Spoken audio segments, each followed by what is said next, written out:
My dear brothers and sisters, last Sunday we heard the Beatitudes, the beautiful attitudes of the kingdom. Today, Jesus takes those internal qualities and tells us how they must impact the world. He uses two of the most basic elements of human life, salt and light. The salt, preservation and flavor. In the ancient world, salt wasn't just a seasoning, it was a preservative. Without it, meat would rot. Jesus is telling us that Christians are the preservative of society. When we live the gospel, we keep the world from rotting into cruelty, selfishness, and despair.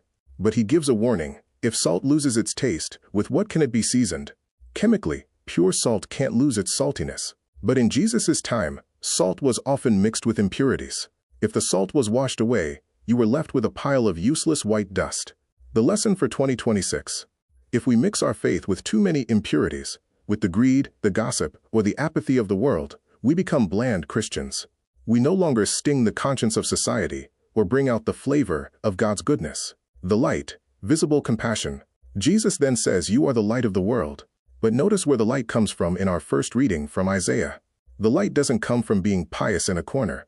It breaks forth like the dawn when you share your bread with the hungry, shelter the oppressed, clothe the naked. True light is charity in motion. If we say we have the light of Christ, but we turn our backs on our own kin or the suffering stranger, we are like a lamp under a bushel basket. We are consuming energy but providing no vision, not by eloquence, but by power.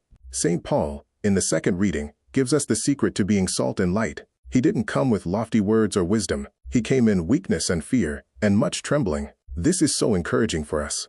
You don't have to be a brilliant theologian to be the light of the world. You just have to be someone who relies on the power of God, rather than your own strength. Your faith is most salty and bright when you are humble enough to let God work through your weaknesses.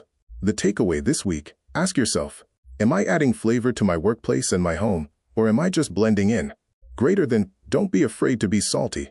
Don't be afraid to shine. The world in 2026 is hungry for a flavor that lasts, and a light that doesn't flicker when the wind blows.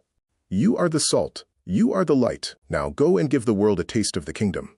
Amen.